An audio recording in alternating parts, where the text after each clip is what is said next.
끝에 보니까 낭떨어진 거야. 이대로 가다가는 떨어져. 그러면 어떻게 해서라도 그 자전거를 넘어뜨려야 돼요. 좀 이어지는 고민이긴 하지만 노방전도 같은 것들 있잖아요. 사실은 크리스마스 때 그 예수 만세 운동 했었는데 이제 그때도 사실은 많은 이제 제재가 들어갔고 이제 사람들이 싫어하고 막 비웃고 욕하고 근데 굳이 이렇게까지 해서 이제 복음을 전해야 되나 이런 고민들이 좀 있고 이제 남들에게 피해를 주지 않는 선에서 이렇게 복음을 전할 수 있지 않을까? 저도 과거에는 네. 뭐 길거리에서 그 예수 전당 불신 지옥 뭐 이렇게 막 피켓 같이 네. 뭐 이렇게 하면은 약간 거부감이 들었더랬어요. 네, 저도. 네, 근데 이제 시간이 흐르면서 성경을 제가 그 보니까 구약의 모든 선지자들 있잖아요. 굉장히 사람들을 불편하게 했다는 걸 알고 계세요. 사람들을 불편하게 했어요. 자, 이 말은 사람들을 불편하게 하라는 얘기가 아니에요. 네. 불편한 결과가 될 수 있다는 것이죠. 전도라는 것은요. 네. 어떤 영적 기류를 바꾸는 일이라고 저는 생각해요. 딱 전도를 시작하면요. 내 외적인 공격이 시작돼요. 내가 이렇게 하는 게 맞나? 먼저 이런 생각이 들고요. 맞아요. 부끄럽고 있잖아요. 네. 막 그렇게 돼요. 저도 이번에 성탄절을 같이 했지만 네. 저도 그래요.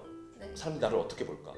이런 공격들 내적인 공격이죠. 그리고 실제로 사람들이 뭐 막 이렇게 뭐라고 하는 경우도 있고. 그런데 전도라는 것은 먼저는 사람들에 대한 반응이라기보다는 사람들과의 이런 관계의 어떠함이라기보다는 하나님과의 관계예요. 네.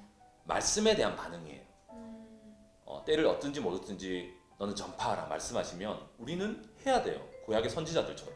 네. 그것은 사람들이 불편하게 느끼는 것은 부차적인 문제예요. 네. 그런데 이런 경우는 있다고 생각돼요. 사람들을 너무 불편하게 만들어서 복음을 들을 수 없는 그런 어떤 너무 어렵게 만들 필요는 저는 없다고 생각해요. 이해되죠? 네. 그러니까 너무 어렵게 만들 필요는 없어요. 조금 네. 피할 수 있는 부분들은 피할 수 있어요. 그러나 내용 자체가 그 불편함을 주는 데 있어서 피할 수 없는 상황이 벌어진다는 거죠. 네. 복음의 내용 자체가 네. 그 자체가 불편해요. 예수님만 구원의 길이라고 얘기하는 자체가 불편한 얘기예요. 그러니까 고린도전서 1장에 바울도 얘기한 거예요. 내가 말의 지혜로 하는 것이 아니라 전도의 미련함으로 그리스도를 전했다는 거죠. 네. 이 말은 미련한 방법을 선택하라는 얘기가 아니고 네. 그것 자체가 사람들에게는 미련하게 보일 수밖에 없다는 거죠. 전도라는 것은. 저는 전도라는 것을 너무 눈치 볼 필요가 없다고 생각합니다. 그냥 하면 됩니다. 그리고 네. 공격을 받으세요. 그러나 사람들을 일부러 불편하게 만들려고는 하지 마세요. 네. 그러나 할 수 있을 만큼 하면 되죠. 너무 결과론적으로 이 부분에 대해서 생각할 필요도 없다고 생각합니다. 순종이에요, 순종. 순종. 그렇죠. 주님의 말씀 앞에 순종. 바울도 사도행전을 보면은 사역할 네. 때 열매가 좋지 않았던 지역들도 많아요. 네. 계속 매 맞고 그냥 성 밖으로 버려진 곳도 있었어요. 그리고 어떤 곳은 사람들이 돌아오기도 했죠. 근데 어떤 곳은 전혀 배척했어요. 결과에 연연하지 않았어요. 근데 그냥 살든지 죽든지 그리스도만 존귀하게 된다면 그냥 육신이 어떻게 되든 사람들이 어떻게 반응하든 결과가 어떻든 그냥 미션이죠. 미션. 말 그대로. 사명인 거예요. 전도자는. 성경에 나온 모든 그 하나님 말씀 선포한 선지자들, 제자들 다 보세요. 사람들 불편하게 하고 사람들 다 싫어했죠. 예수님도 그래요. 그런 과정을 감수해야 되는 것입니다. 진리를 전한다는 건. 그렇죠. 그러네요. 당연히 그렇습니다. 이제 사람들이 싫어하는 게 좀 당연하고 당연한 걸 알고 있기 때문에 네. 그거를 이제 전화할 때 그 두려움이 굉장히 크잖아요. 맞아요. 그 두려움을 혹시 이길 수 있는 방법이 있나요? 우리가 하고자 하는 네. 것은 단순히 아까도 얘기했지만 말씀 앞에 반응하는 거라고 네. 했지만 어떤 그런 기계적인 직임을 수행하려고 하는 것이 아니고요. 영혼들에 대한 불타는 마음이 필요하다고 저는 생각합니다. 영혼들은 정말로 지옥에 가게 될 거예요. 예수님을 믿지 않으면. 지옥이 정말로 있어요. 사람들은 끝없는 영원한 고통 속에서 하나님과 관계가 없는 모든 사람들은 지옥에 떨어지게 될 겁니다. 청교도 시대 때 그리고 수많은 그 길거리 전도자들이요 지옥을 매우 강조했습니다.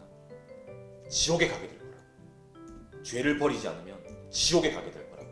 하나님이 주인 되지 않으면 지옥에 가게 될 거라고. 거듭나지 않으면 천국에 들어갈 수 없다고 선포했습니다. 네. 영혼들은 정말로 지옥에 떨어질 거란 말이죠. 진짜예요. 그러니까 이 전도와 선교의 시급성이 있는 거예요. 네네. 사람들은 복음을 진짜로 만나게 되면요 가만히 있을 수가 없어요. 제일 먼저 우리 사랑하는 가족들이 생각날 수밖에 없죠. 정말로 지옥에 가게 될 거거든요. 영혼들은 정말이에요. 그러니까 이거 어떡하냐는 말이죠. 그런 불타는 마음이 되어서 전도를 하게 되고 또 그런 마음들이 우리를 하나님의 사명자가 되게 하고 또 주의 말씀을 순종하여서 순종하는 그런 선교사가 되게 하는 것이죠. 진짜입니다. 그래서 그런 어떤 그러니까 사람들을 불편하게 하느냐 이런 주제가 아닌 거예요. 이 사람이 지금 보세요. 한가하게 자전거 타고 어떤 사람이 가고 있는 거야. 네. 자전거 타고 막 가고 있는데 끝에 보니까 낭떠러진 거야. 네. 이대로 가다가는 떨어져. 네. 그러면 어떻게 해서라도 그 자전거를 넘어뜨려야 돼요. 자전거를 넘어뜨리면 자전거에서 넘어진 사람은 이 사람이 미쳤나? 얼마나 재밌게 자전거 타고 있었는데 당신 때문에 넘어졌잖아. 화를 낸다고 하더라도 넘어뜨린 건 너무 잘한 거죠. 왜? 그 사람을 살린 거. 본인은 아직 모르지만 아니에요. 저 끝을 보세요. 당신 죽을 뻔했어요. 그러면 그걸 깨달으면 그 사람이 감사하다고 하겠죠. 걸고 넘어뜨릴 때는 넘어뜨려야 되지 않겠습니까? 안 그러면 죽어요. 그런 주제가 있는 것 같습니다. 오늘 여러 주제들을 네. 아주 깊이 나눈 것 같습니다. 어떤 답이 된 네, 너무 명쾌한 답이 됐어요. 인사하겠습니다. 시작. 이상 헤브론 선교대학교였습니다. 안녕히 계세요.